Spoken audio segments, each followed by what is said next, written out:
David says, I have seen a lot of studies on intermittent fasting recently, but mostly they talk about weight loss, whereas I understand that fasting resets cellular resetting. Have you seen studies on that? Oh yeah, absolutely. I've done a lot of research on it. We have whole webinars, like multiple webinars on this. Yes, fasting resets just about everything. You want to reset your adrenal glands? Fast. You want to reset your brain? Fast. You want to reset your diabetes? Fast. I had a guy who did a bone broth fast. He just drank bone broth twice a day, 16 ounces twice a day for 30 days. And in 1 month, he had no biochemical evidence of diabetes. In other words, we tested him and everything was normal, like clearly normal in only 30 days. So yeah, fasting, there's nothing better for you. And this has been known for many, many years. This is nothing new. In 1910, a book written by a Pulitzer Prize winning author,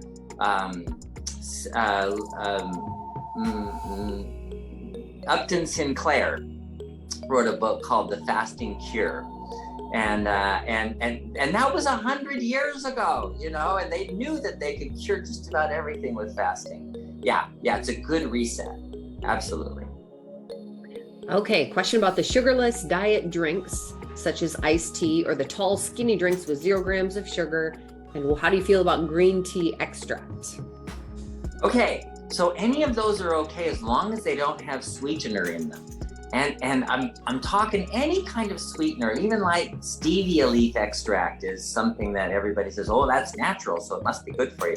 Well, it's okay generally, but if you have type 2 and you're insulin resistant, it can contribute to insulin resistance.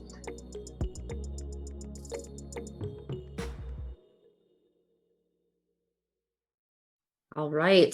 Hello, everyone. Welcome to the Fixed Blood Sugar webinar. We have a full house here already waiting to chat with all of you.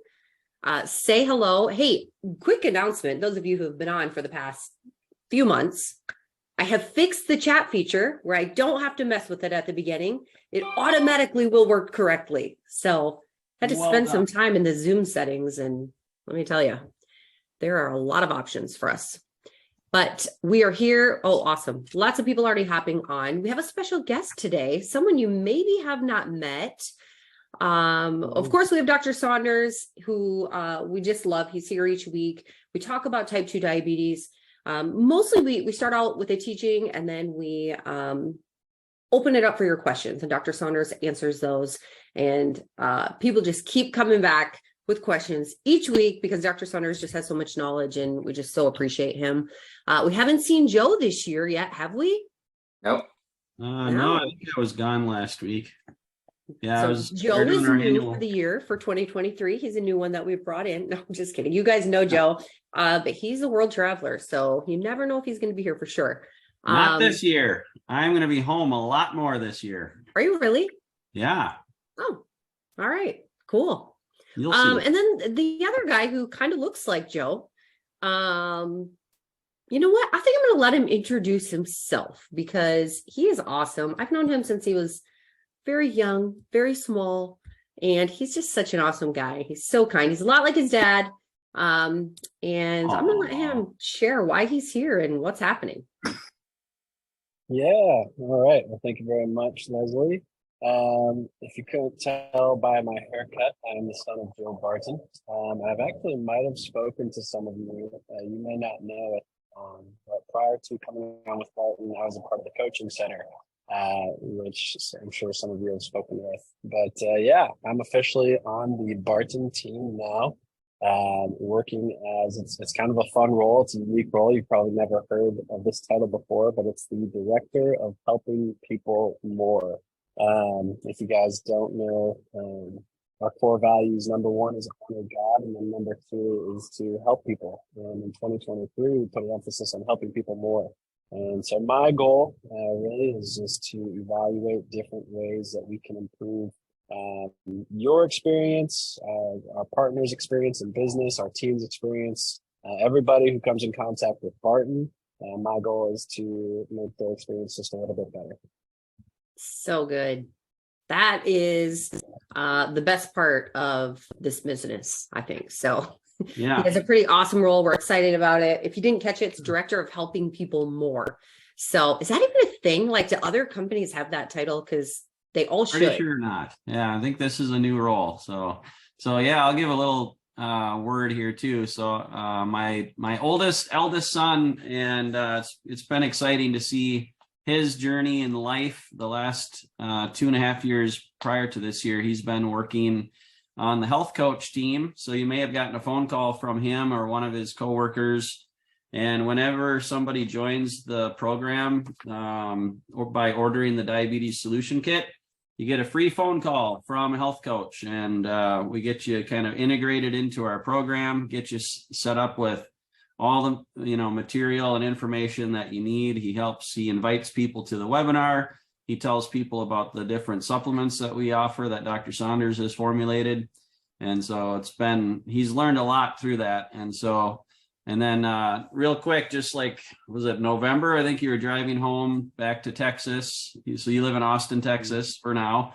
And you basically had somewhat of a download from God or a vision from God, like just seeing like how you just felt like, hey, we can help people more by sharing, what is really who's the source of our hope and healing. Because our tagline or mission statement is delivering hope and healing. And like we're not too shy about saying, like, we believe in the Lord Jesus Christ. We believe he is the author of us, the creator of us, creator of the universe, the creator of all hope and healing. And so without him, we really can't do our jobs. And so, the information that's in this program, and, has a lot of different great information on how to do it, which we'll get into today as well. But we would be holding back if we didn't share, our faith and belief in the Lord. And so we realize that can be controversial, and we're not for everybody, but I hope that you guys see in us that we love you guys and we are here to help. And so that's it. And like that Director of Helping People More, it's really like, it was just like kind of God, I think, making it clear, like, I'm going to be doing something in you guys. You just got to trust me. And so like, okay, God, I don't know what this is going to look like, but we're going to go for it. Kind of take a step of faith. And here we are. And it's been about a month since Anders has been on with us. And I just continue to see God doing things in him and through him. And so I'm excited, if you can't tell. And so cool. I think it's so fun to, like, as a dad, I'm a mother. And so to have your own flesh and blood working with you in your company is pretty special. So it's awesome, guys. And to be with your dad too. I mean, that is pretty awesome. So, all right, guys, let's do this. Type 2. Today, we're going to talk a little bit about the basics of type 2, what that means, what's happening in your body. And we're going to open that up to some questions, of course. I actually had a few questions that came in this week that I would like to get started with. They're questions that we actually haven't been asked before. Let's see. This one came in from Bruce, who I got to chat with. Bruce, he's such a cool guy. He has his blood sugar under control right now, but a question came up. Let's see. He said, so after eating meals, what happens with a person that does not have type 2? Does the blood sugar still raise and then go down? Oh, yeah. So somebody who's normal, the blood sugar does go up, but it doesn't go up very much. Insulin is very fast acting. It's very fast. So as soon as the blood sugar starts to go up, over 90, you start making insulin. If it goes over 95, you're making more insulin. If it goes over 100, you're making more insulin. And that's going to bring it down very quickly. So normal people don't have spikes in blood sugar from after a meal because they're very sensitive to their insulin. And so the pancreas releasing insulin causes their cells to open up and bring sugar in. Perfect. We hadn't had it asked like that before, so I thought that was kind of interesting. Okay, another question came in from Alice actually this morning. Alice says, finally got my numbers down from a high A1C of 16. Now at bedtime, getting readings in the 60s. Afraid to go to sleep for fear that my numbers will drop more in my sleep. So she sleeps with a bag of peppermints nearby. Any suggestions? Yeah. Wow. 16 hemoglobin A1C. That's pretty high. That's high. That's an average blood sugar in the 300s. That's not or if you're in Canada, it's an average blood sugar in the 10, 12, you're way up there. And so, let's see. So this when it gets into the 60s, that's sort of a good sign. And what it means is that no, you don't want it always in the 60s, but when it gets down into the 60s, that's when your body starts becoming more sensitive to insulin. That's when you start getting like your blood-brain barrier is going to get more of those proteins, those transport proteins to bring sugar in so your brain functions well. And you're going to get all your transport working again. So no, I wouldn't worry about the 60s, and I wouldn't use peppermints. What about having like some almonds or carrots or something that's not gonna like cause spike and drop and spike and drop, like pure sugar, like people drink juice and stuff like that. No, that's spike and drop. You want it to come up kind of gradually and just kind of stay at a normal level. But being in the 60s is not bad. That's like if you're in Canada, that's like a 4, 3.8, 4. So that's not bad. All right, I'm going to have Joe actually hold up his diabetes solution kit for a minute. I'm going to change the view so you guys can see that. Most of the questions that we get do revolve around the diabetes solution kit. You'll hear it referenced phase 1, phase 2, phase 3, or maybe some different food items, et cetera. And that can all be found in this book. So a lot of the questions that are coming in have to do with that. And so I just wanted to make sure that we show you that first. If you want, actually, I'm going to send you to bartonwebinar.com. If you go to that site, you will find links to all things Barton Publishing, including this book, which is very inexpensive. You can also get the digital version instantly. So if you want it right away, that's an option.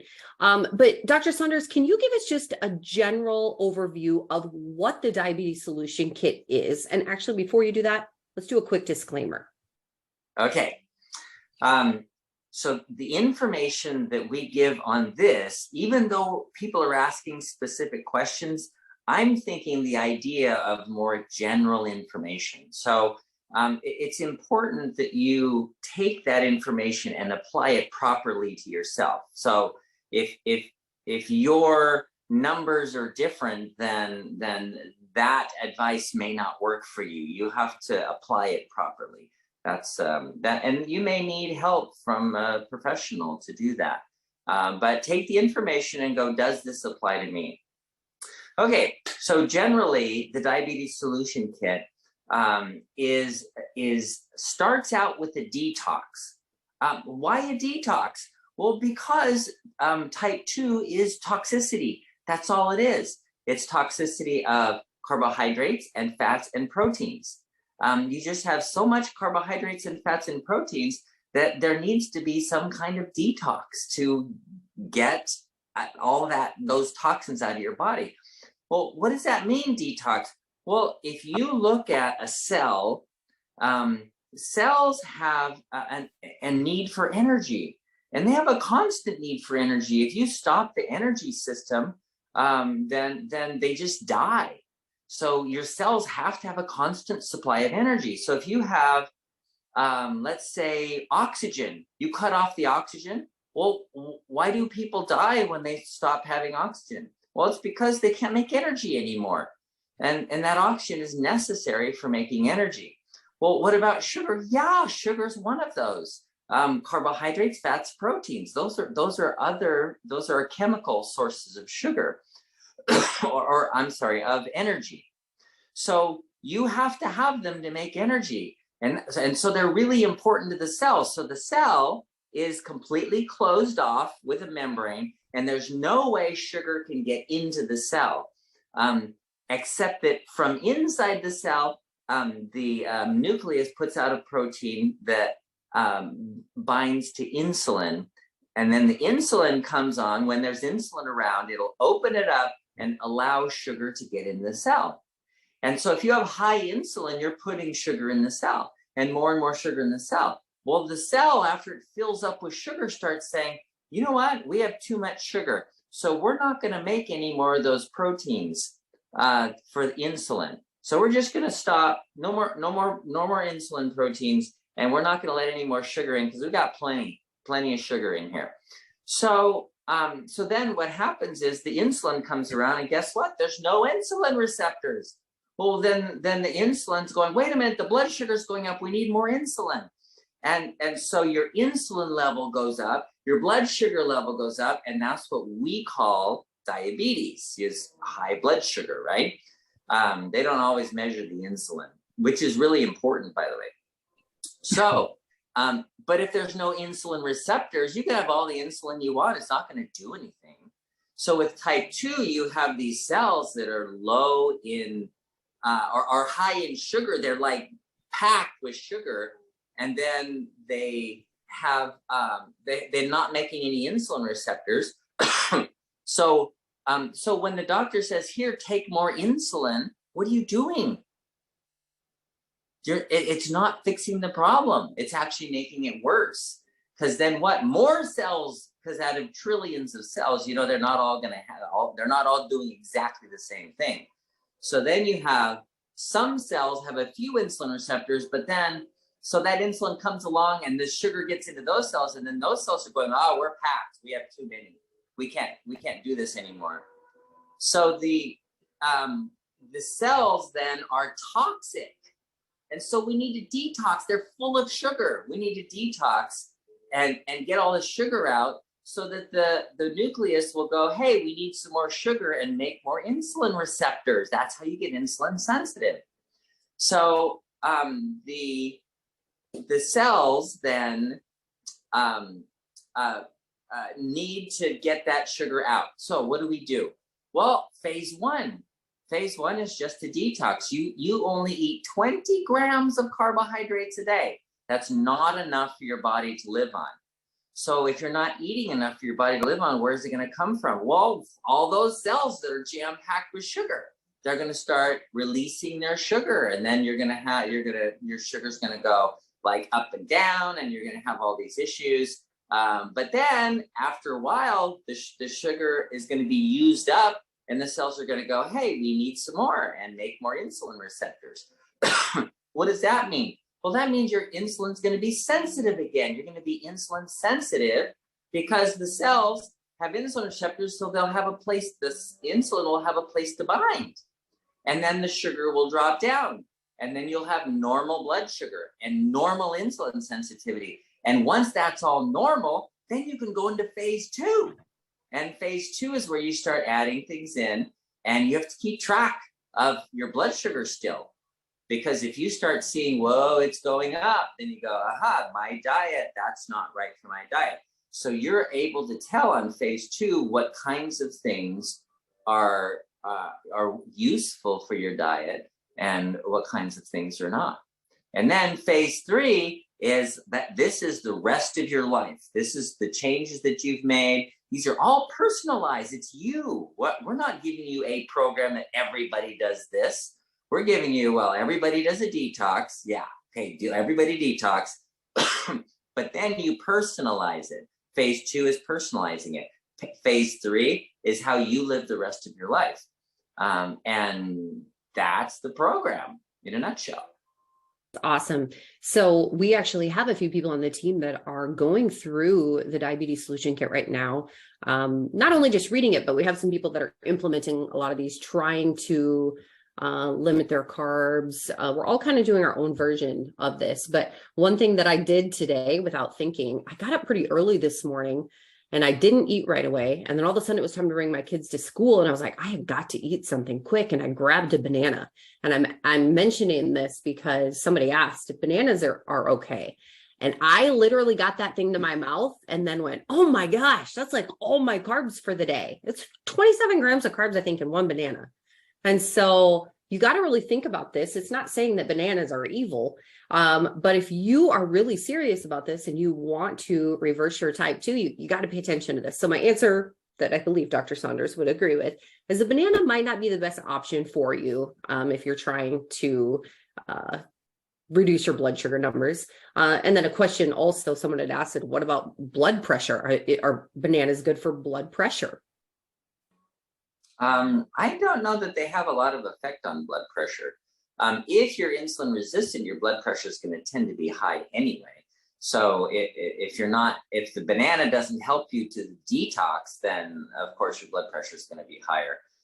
But otherwise, people look at bananas as a source of potassium. So every banana has about 400-ish milligrams of potassium. You need 4,000 milligrams a day. And so, 10 bananas a day would be your total source of potassium. So you can see that, that's not going to happen on your diet. So as a source of potassium, it's fine.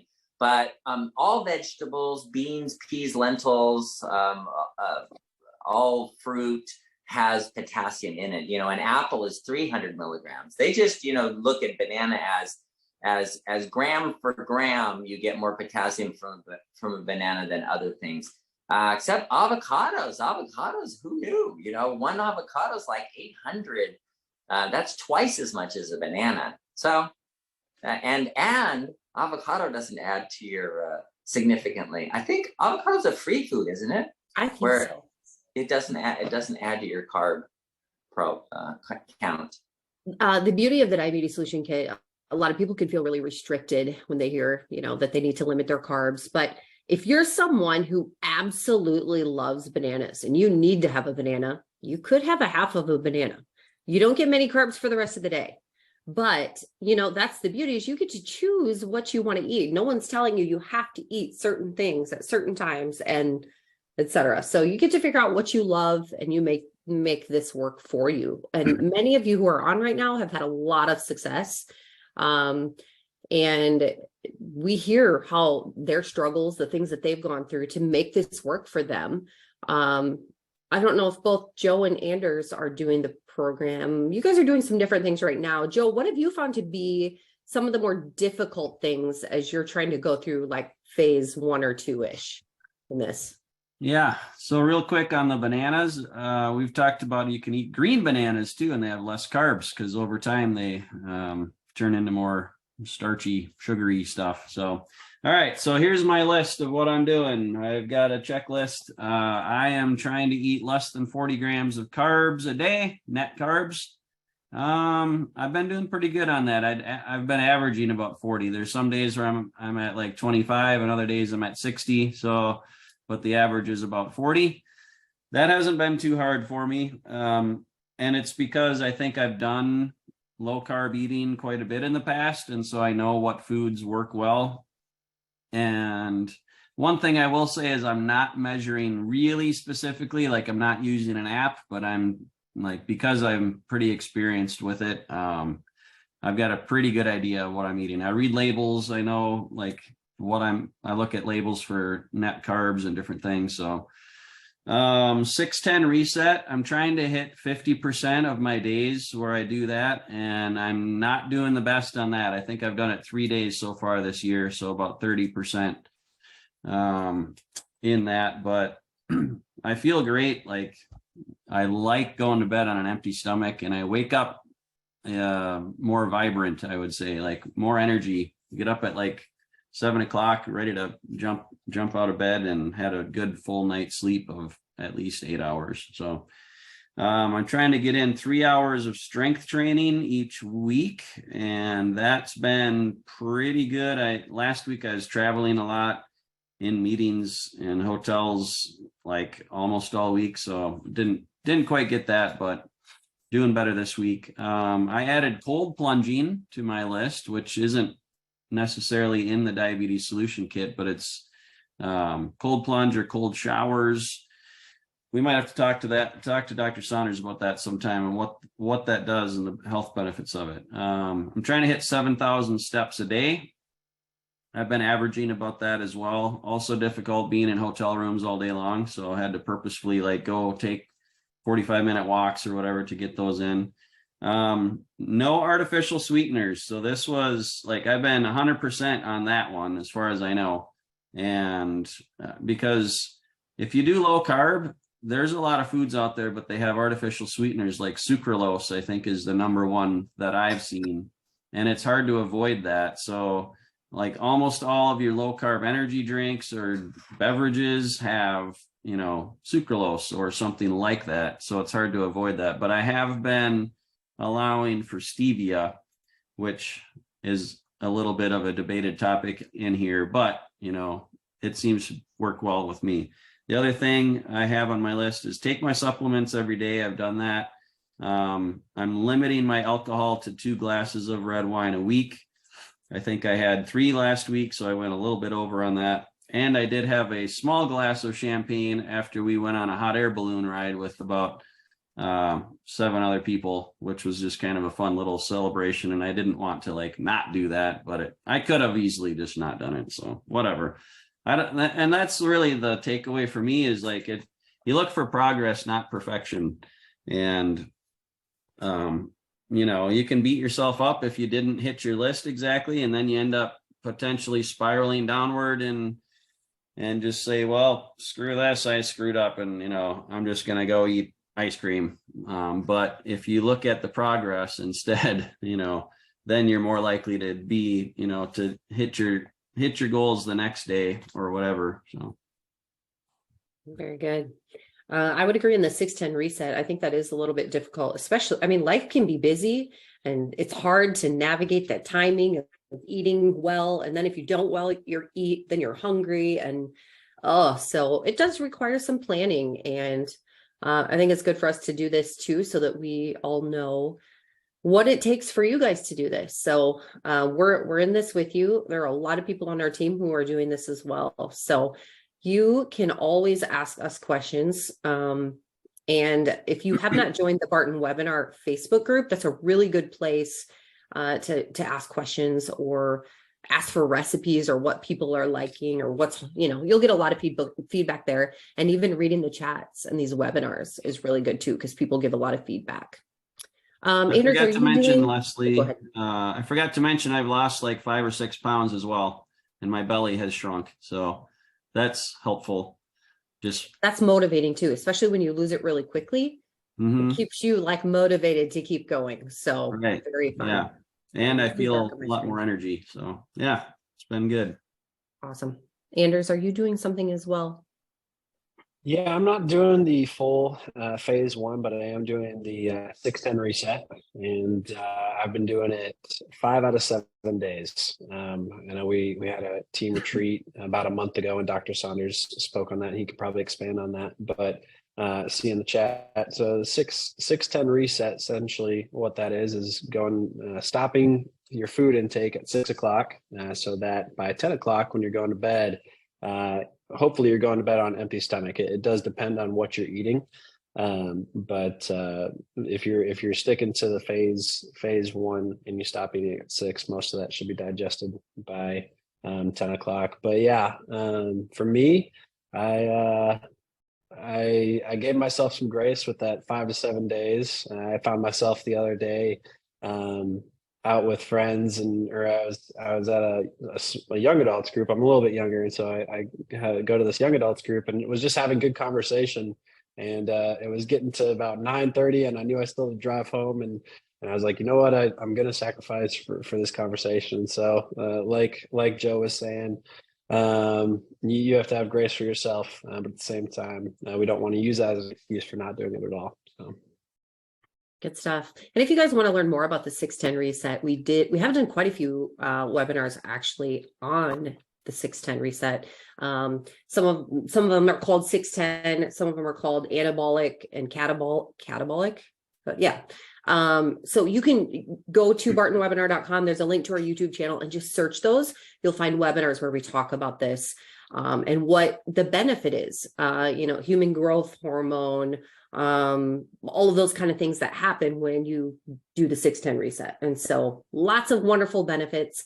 And I think Dr. Saunders has said quite a few illnesses can go away from doing that, if I remember correctly. So pretty cool. All right, let's go in. Let's dive into some of these questions because I know we got a lot. Here's a good one from Denise. When you say that you can eat all the vegetables you want, doesn't that take you over 20 grams of carbs? Okay, yes. Okay, so this has come up a lot because because vegetables are made of what? Carbohydrates. They're all carbs. Yeah, but there are certain vegetables that are negative. Celery, for example, it actually takes more to chew celery than the amount of energy you get from it.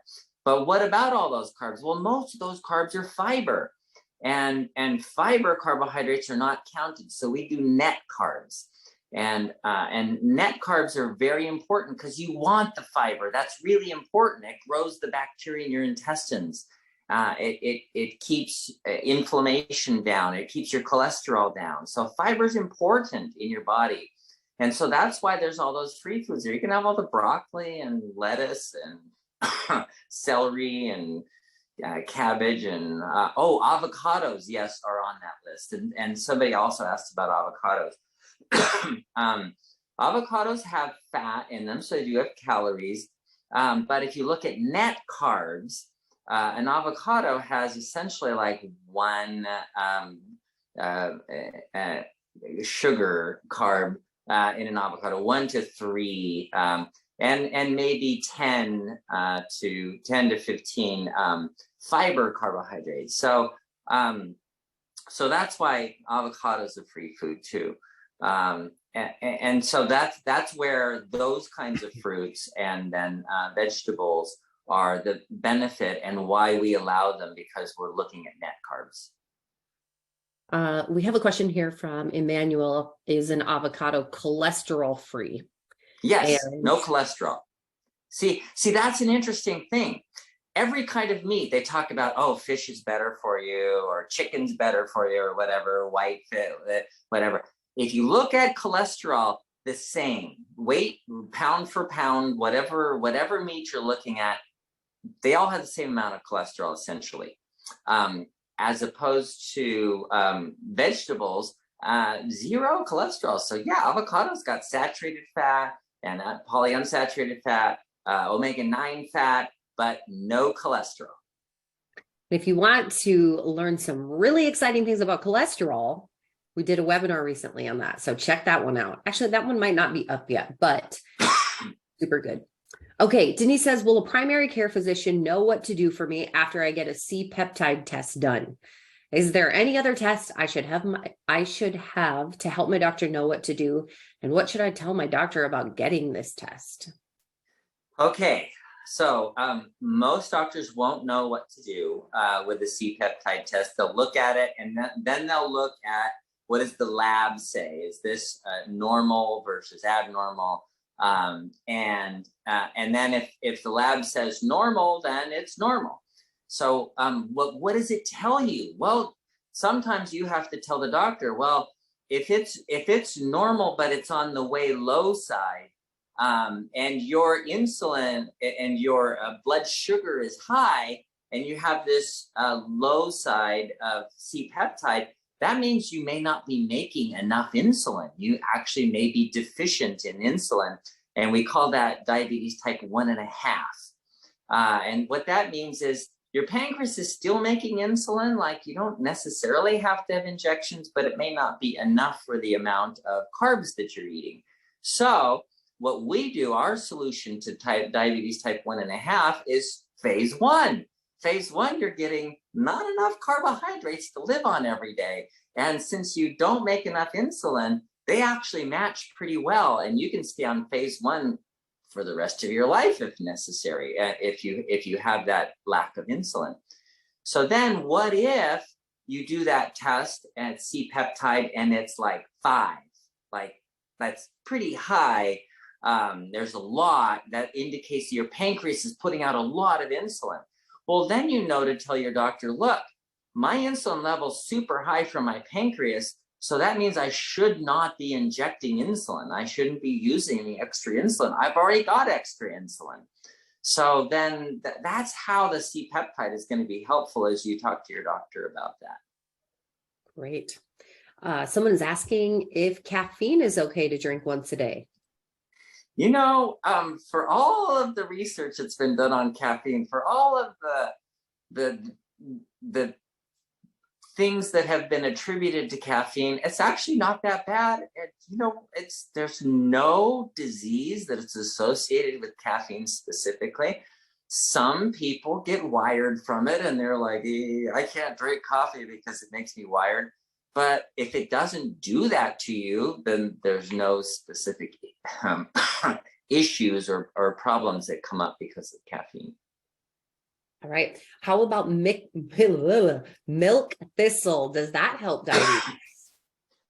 Milk thistle is great for liver detox. So some people have difficulty detoxing in their liver. And sometimes if you do like the standard metabolic panel and you look at bilirubin, and if your bilirubin's a little on the high side, like it's over 1, like 1.4, 1.5, then you might be a slow detoxer, slow metabolizer, in which case milk thistle actually helps that. And milk thistle can help you to metabolize things better.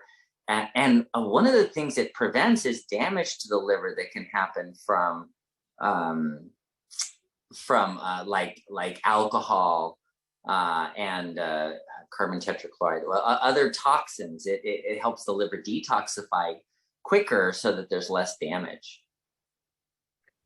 Cindy asked, I got my peptide test back and my level came in at 7.4. What does that mean? Wow. But it means you make a lot of insulin. It means your pancreas is working overtime.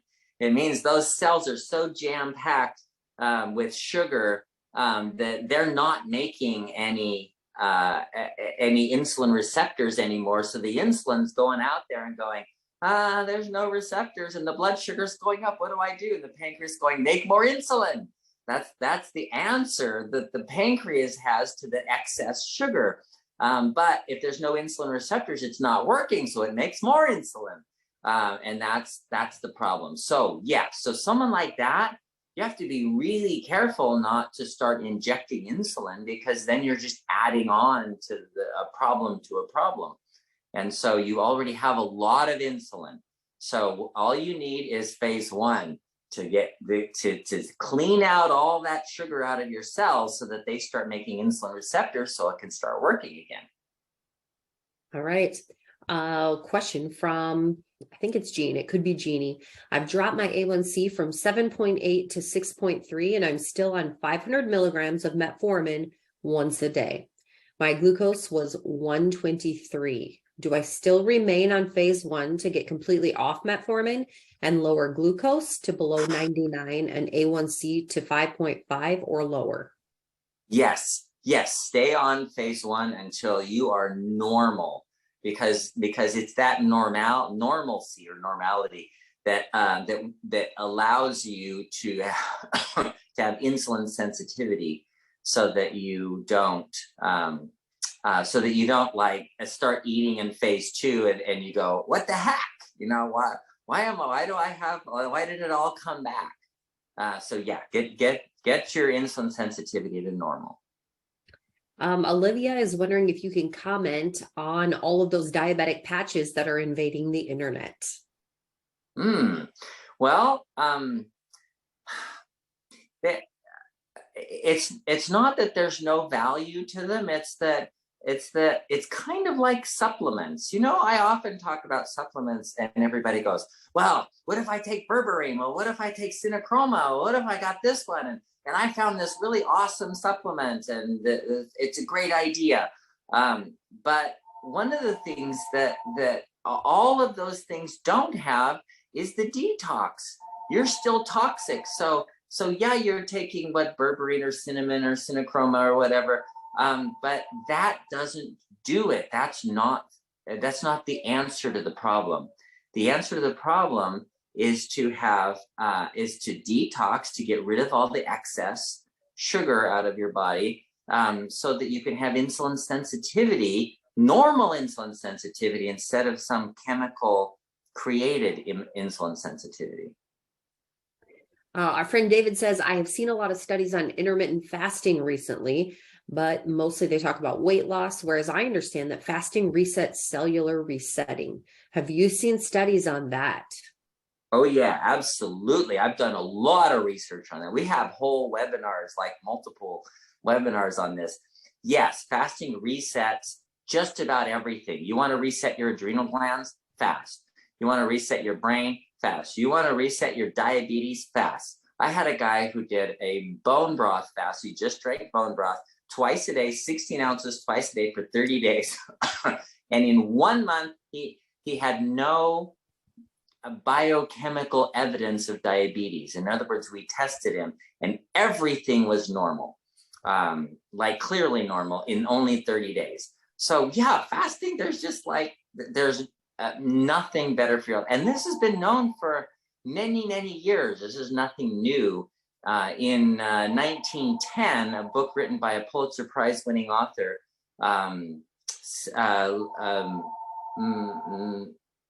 Upton Sinclair, wrote a book called The Fasting Cure. And that was 100 years ago, and they knew that they could cure just about everything with fasting. Yeah, it's a good reset. Absolutely.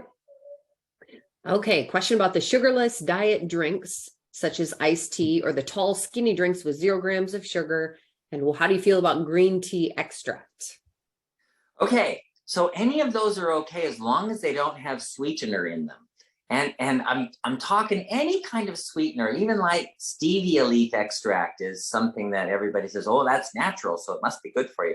Well, it's okay generally, but if you have type 2 and you're insulin resistant, it can contribute to insulin resistance. So I've suspected that for a long time, but I've recently had 2 patients. They came in, they always come in 2s or 3s, right? And these guys are like, they're working out at the gym every day and they're only eating like their intermittent fasting and the 6-10 reset, and they're just doing everything right. And we did tests and they're insulin resistant. And he's like, no way, I don't even eat sugar. Chewing gum. He was chewing gum all day long, like every day, all day long. And the gum had no sugar in it at all. We got rid of the chewing gum and he lost the belly fat and started feeling better and his numbers normalized. So yes, insulin resistance can be created just from the taste of sweet. And we've known that for many years, but until I saw this guy, I didn't actually have a case where I could say, yes, that is. But it happens. And we actually have someone, he might be on the webinar right now. He emailed me and told me that he has his diet down so well and he watches his numbers so well. He's had a lot of success with this program that he found he could even drink. He's graduated from phase 1 and 2, I believe. He can drink a little bit of juice and his numbers are fine. But if he chews a stick of gum, they skyrocket. So everybody's a little bit different. So it's just crazy to me. But that's the fun part with the Diabetes Solution Kit, is that once you get to that point where you know where you're at, you get to play with different foods and see how they affect you. At least I think that's fun. Maybe other people don't, but okay. So many good questions, you guys. This is a really good question that comes in. Someone is asking, how long do they need to use Synachroma until they can stop using metformin? Okay. Synachroma doesn't replace metformin necessarily. So it's not about using Synachroma or using metformin. And just that, those are non-issues. They're ancillary, right? What's primary is you're doing the detox. You're doing phase 1. And so the answer to your question is, when you're on phase 1 long enough to have normal hemoglobin A1C under 5.5 And normal blood sugars, fasting blood sugars, under or between 70 and 90 every morning, then you know that that you don't need either of those anymore. But you know what? I still take Synachroma as a supplement because, dang, there's just no good source for those nutrients, and there are nutrients that everybody needs anyway. My kids started taking it as well. I think everyone in our team uses it also. So good question here from Bob. He said he recently received an email telling him that he had graduated from phase 1 and could move to phase 2. I'm not for sure on that email. Maybe Joe knows what that is, but what is the difference between phase 1 and phase 2? When do you graduate? You graduate when your hemoglobin A1C is normal and your blood sugars are normal. And you don't have insulin resistance, essentially. Good stuff. What are your thoughts on kefir in helping to decrease glucose levels? Kefir is fine. The problem with kefir is the sweetener and the flavors in it. So it's kind of like yogurt. Yogurt's great, and you can even use it in phase 1, except for the artificial sweeteners, whatever they are, whether it's sugar or high fructose corn syrup or stevia. So as long as you don't have that, then it's fine. All right. Robert says, my last A1C was 6.1, would like it to be 5.5 or lower. Is this possible with diet alone and no supplements?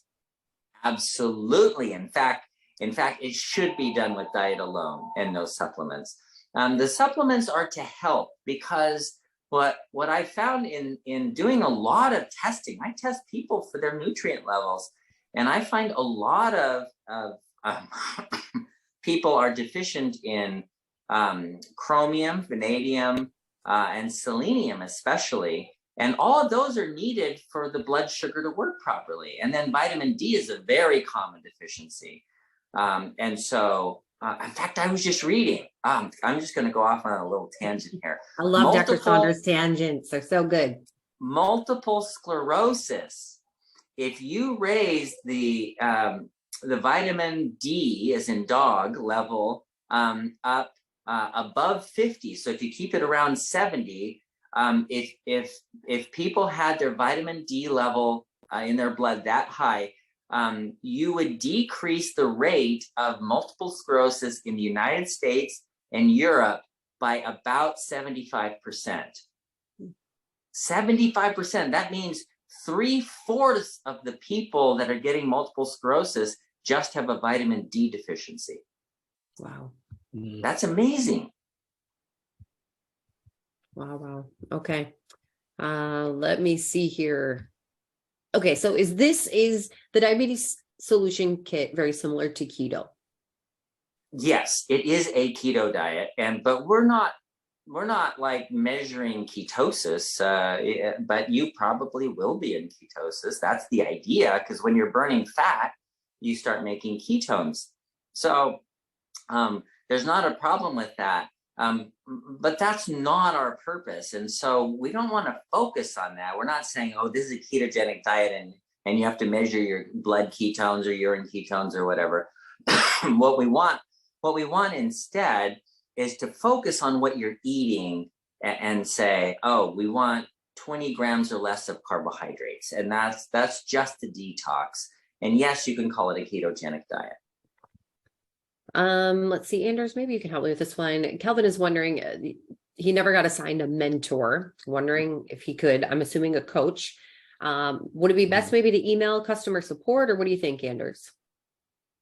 Yeah, I actually put that in my notes. I was scrolling through and saw that one. And okay.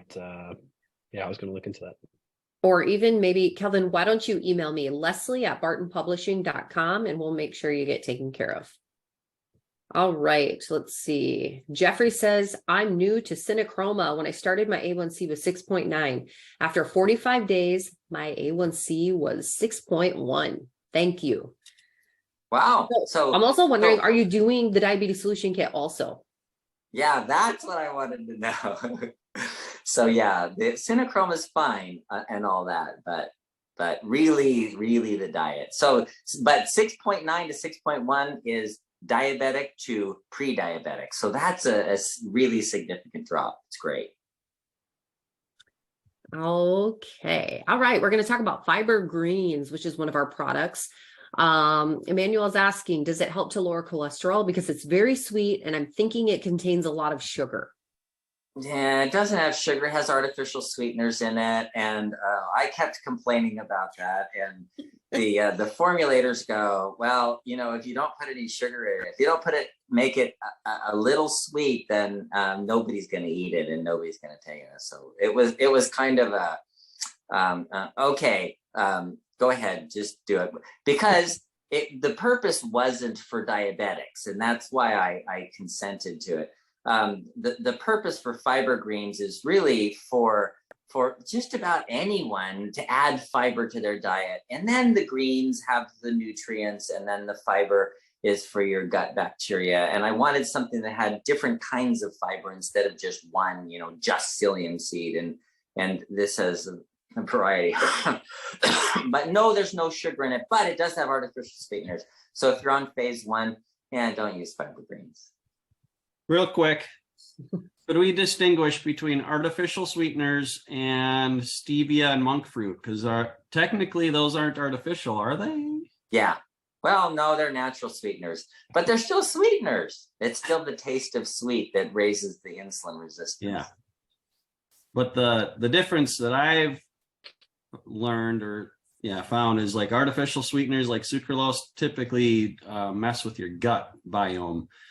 And like aren't good for that, whereas like stevia and monk fruit don't mess with that. So that's true. Not as bad. Okay, thank you. Yeah. Back to my workout.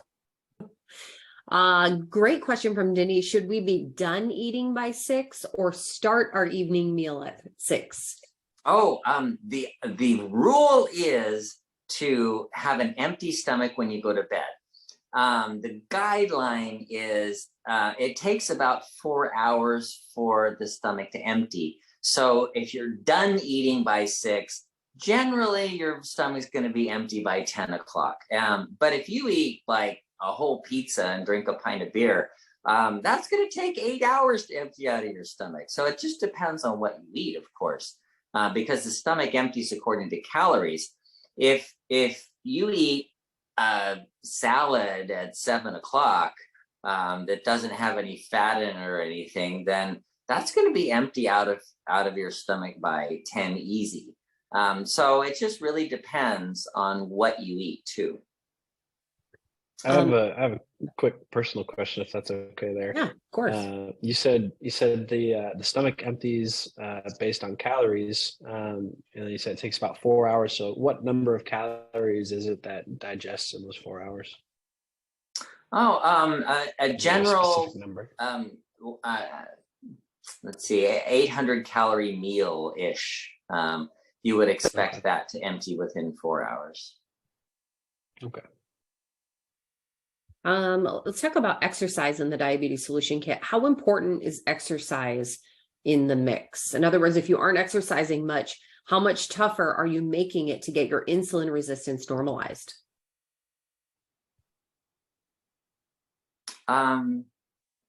With exercise, exercise acts like insulin. It actually brings sugar into your blood cells and into your muscle cells without the need for insulin. So exercise by itself has 2 benefits. 1, it brings down the sugar, blood sugar, and 2, it uses up all that excess sugar that's in the cells. So muscle cells store glycogen, and that glycogen starts getting used up as you're exercising. So, it's hard to overstate the benefits of exercise, because all the way around, it's going to help every part of your body and everything about you. So exercise is essential. Great question from Andy. Is there a link between arthritis and diabetes? Absolutely there is, but arthritis is a broad term that has so many different causes. So you can get irritable bowel syndrome and get arthritis. People with Crohn's disease get arthritis. People with psoriasis get arthritis. People with any inflammatory condition, even gum disease, get arthritis. But the association was really interesting in studies. Was more associated with omega-3 oils, the lack of omega-3 oils and diabetes. So omega-3 oils make you sensitive to insulin. And so people with diabetes actually did better in both their blood sugar and the arthritis improved just taking some fish oil. So that was an interesting study. But there is any kind of inflammation, which insulin resistance does increase inflammation, can cause arthritis. Okay, Robert is saying I take 20 milligrams of atorvastatin. Okay, how can I lower my cholesterol and get off meds? Okay,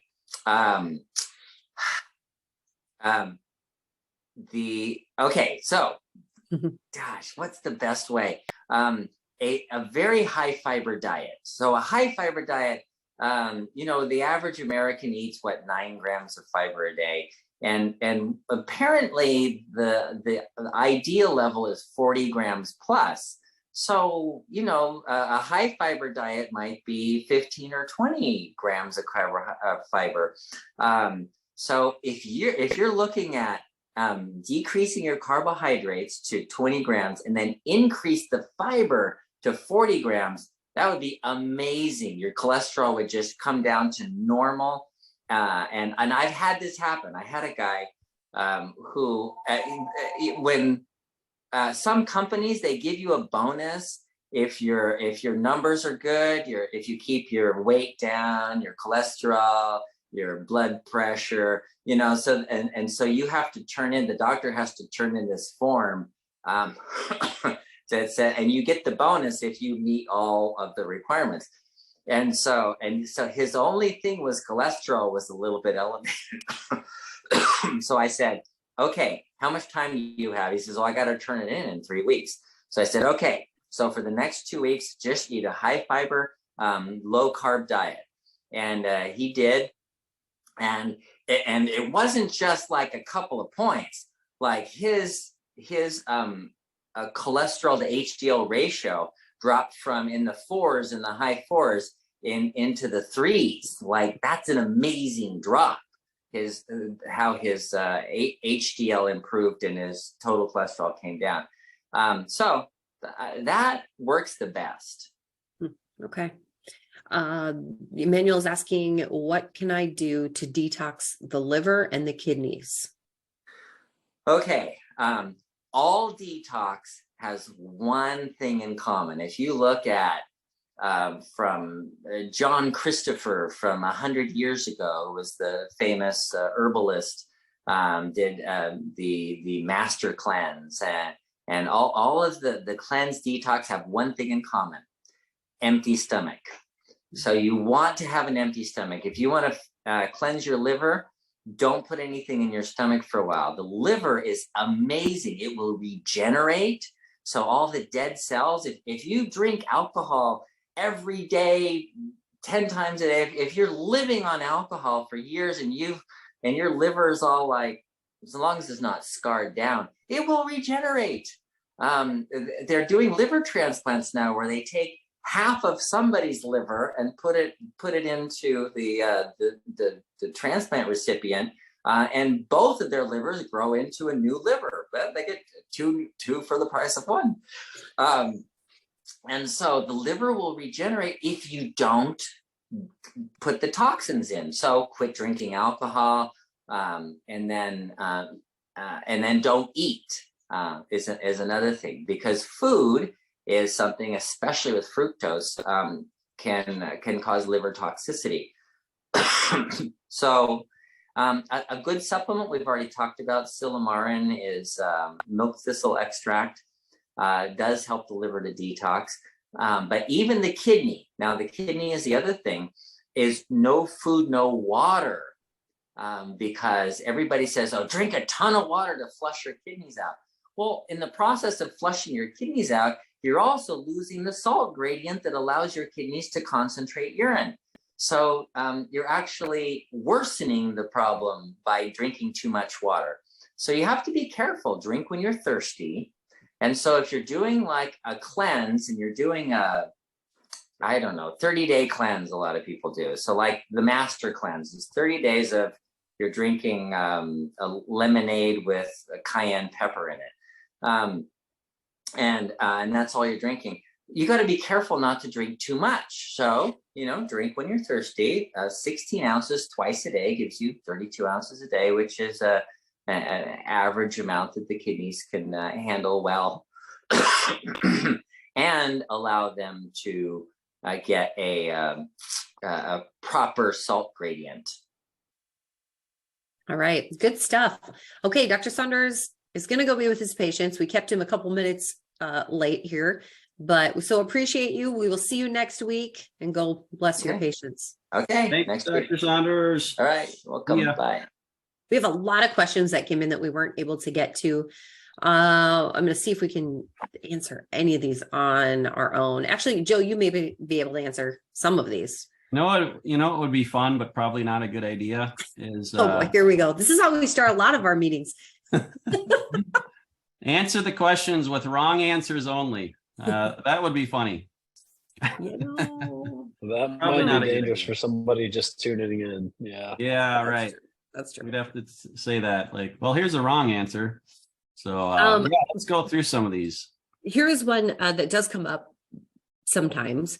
I'm not sure that Joe advocates all of the supplements that Dr. Gundy recommends, but somebody did mention that the videos for the supplements are a little bit overwhelming from Barton Nutrition. My wife loves Dr. Gundry's videos. I think she likes them better than our own, which is kind of funny. She just sent me one yesterday. She's like, you should watch this. It's really good. Is him That's talking funny. about, I don't even remember now, but no, Dr. Gundry puts out really good products for sure. And solid information. I'm friends with the owner of that company as well, Craig. And so, if you're on our email list, you're going to get emails from us from partners that we know and trust, and Dr. Gundry is one of those. And honestly, that's just part of our business model. Like, in order for us to be able to sell $20 ebooks or $40 books, like to compete on advertising costs and things like that, we have to have other sources of revenue. And that's we do make a little bit of money by promoting, other products beyond our own, but Dr. Gundry is, really solid. He's got products that are different than ours and helpful. And Dr. Saunders would agree. So, someone asked about, should we eat the same amount of fats, proteins, and carbs, and do we have a count for those? That's something I think that Dr. Saunders is kind of exploring right now. Along with that, he also has been talking about separating your fats, proteins, and carbs and eating them not all together throughout the day. And so I think he's going to continue to do some more research on that and share those things that he finds with us. So probably be watching for that. Food combining, he's calling it. That's his new diet for this year. I think for the last 3 years, he's done a different type of diet just to see how it works for him. And I mean, he stays lean and mean all the time. So, which kind of goes to show, like, it doesn't necessarily, it does, but it doesn't matter too much. If you pick a good diet, there's a lot of varieties. As long as you stick to it, it's going to be helpful for you. We teach low carb, but, Dr. Saunders has also taught high fiber for heart health. Probably not, that's, whole different topic. He also did a year of vegan, which is a little harder because you can get into some problems for getting enough protein and things like that with vegan. But we just come back to the low carb is the simplest, the easiest, and it works for everybody. 98% of everybody. And then, food combining, that's when you only eat carbs by themselves. You don't eat carbs plus fat. Basically, you can have fat plus protein, but so that's something that he's working on, and be fun to hear his insights on that. All right, let's see. Robert said, I'm 64, too much belly fat. Will that go away as I reduce sugars? I'm pretty sure Dr. Saunders would say yes. He'd say jump into phase 1 and see what happens. Yeah, and he would talk about insulin is really the key to belly fat. So when you reduce your sugars, you are typically also reducing your need for insulin. But he's also said, like, it's not necessarily just the sugars, it can be the sweetness. If your pancreas releases insulin with sweet, then if you're insulin resistant, your belly will pack on fat around the midsection there. And insulin's job is to store fat. Like, that's really its number one. That's what it does. It's a signal from your brain to, hey, I need to store this energy as fat because it's too much energy. And it'll need it for later. And that's what belly fat is. So burn it off. Don't eat as many carbs and exercise more. And real quick, while we're on that topic, I mentioned cold plunging, cold showers. And the reason that's beneficial is your body burns more calories. Like, you kind of shock yourself with cold, and it's like, woo, like it wakes you up, and it's like, wait, you're burning more calories. Also, like if you sleep in colder temperatures at night, same concept. Your body is working more to burn calories just to like keep itself warm. So those are some little tips and tricks you can do to help. And that's really what we teach is in the diabetes solution kit. There's a lot of different things you learn, and I like to call it habit stacking. So you add your low carbs to your 610 reset, to your strength training, to reducing stress, forgiving people, listening to calming music. There's a myriad of things. Taking your supplements, meeting your deficiencies in vitamins and nutrients, cold plunging, avoiding artificial sweeteners, not drinking alcohol, all of those things. If the more of those you can do, the healthier you're going to be. So doesn't mean you have to be perfect in every single one, but it's like, if you want to feel your best, do as many of those as you can. But you also have to listen to your body too. Like, if you stress yourself too much doing these things, you don't want to, get your body producing cortisol and, worrying about all these things. Like, cold plunging might not be a good idea for you if it causes you stress. And the one way you can look at that, this is a little bit of an advanced technique, but if you have an Apple Watch or another heart rate monitor, like on your iPhone, you can go into your health app and look at your heart rate variability. And if your body is stressed, you're going to have a lower number for heart rate variability. And the number differs based on your age. But if you're 60 to 70 years old, you want to have like heart rate variability of 25 to 40, somewhere in there. If it's dipping down into the teens, then it's like, okay, your body is basically sending signals through your heart rate that you're really stressed. And so that's where it's like, okay, I got to look at how do I reduce my stress? And that can be breathing, breath work. It can be prayer, meditation. It can be just like calming, it can be a forgiveness issue.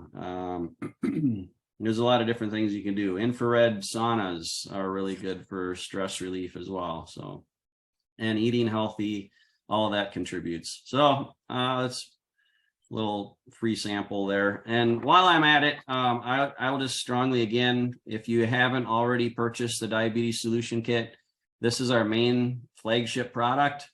10th edition, Dr. Saunders, all of the stuff that he teaches to his patients and on here is contained in here. So I highly recommend you get the workbook copy so you can lug it around with you wherever you go. You can write in it. You can take it to the grocery store. It's got grocery list. It's got journaling, different charts so you can keep track of different things, recipes. It's got a list of all the different ingredients or vitamins and minerals, things like that. And it's got the phase 1, phase 2, and phase 3 part of the diabetes reversal program to do it naturally. So get that at bartonwebinar.com or bartonpublishing.com, and you might as well save 25%. Use the coupon code webinar25 when you're there. Awesome. One quick question Verna had asked, anything that you can do for ribs, stomach, muscles. And I'm just going to throw this out here. There's someone that I follow. You can find her online, Physical Kitchness. And I can't remember her name. Joe, do you know? She's in your Kingdom Marketing group. Yeah. Is it Christina or no? Dang it. Not off the I top. can't think of her first name I right can now. see her. Yeah, I know. So it's Physical Kitchness. If you look that up, that's something she kind of specializes in. So that might be of interest to you, Verna. Actually, I'll type that in. She's what? She's from North Dakota. Oh, is she? Mm-hmm. There you go. Okay. The Garcias hopped on late. Good to see you. Well, kind of. I mean, at least see your name. Let's see. I'm not sure how hot spice affects people with type 2. I think we have been asked that before though, but I'm not sure what the answer was. How what affects it? Spice, like hot sauces or hot sauce or hot chilies. I don't know, honestly. That's a good question. I know. I'm not sure. It might depend on the carbs, but I think it's doesn't affect it too much just because there's no sweetness typically. It's probably one of those things that helps you burn calories more because your body's reacting, and yeah, better for metabolism. Dr. Saunders does mention, the best form of exercise is one that you will do. And so if you're not able to be very mobile, we have talked about this quite a few times where you can do seated exercises. And if you Google seated exercises, you'll get a whole bunch of options for things that you can do just to stay active. So definitely, Sue, if you're able to find something that is great. Also, I think is whole body vibration with a vibration plate helpful? Heck yeah. I'd say, yeah. Yeah, we have a power plate at our home and at the healing house. It's just a way to again, burn more calories, and you can get a workout in on that thing, and it happens the benefits happen a lot faster or whatever, because it's working more of your body all at the same time, and it's causing your body to, that strength training resistance concept. So, and her name was Chrissa Benson. I was really Yes. Close. Yeah. That's right. Chrissa Sorry Benson. if you were watching this, Chrissa, and I forgot your name for a second. So did I. I feel bad. I could see you, and I knew your the other name, Physical Kitchness, but okay. I'm not sure that I can answer any of these. After the 30-day fast that you mentioned, how should this man eat from then on? Actually, Dr. Saunders talks about that in a lot of his fasting webinars, which I'd recommend checking out. Again, you can go to bartonwebinar.com, find the link to our YouTube channel, and just type in fasting, and you'll find some of those webinars. Okay, I think that's it for today, guys. This was amazing. We had a lot of people on today, and we look forward to seeing you next week. And Anders, thanks for being on. Come back again. Yeah, absolutely. I enjoyed it. Yeah, awesome. Okay, we'll see you, Bartons. Thanks, everyone. God bless you. Take care. Have a great day. We'll see you next time. Bye-bye.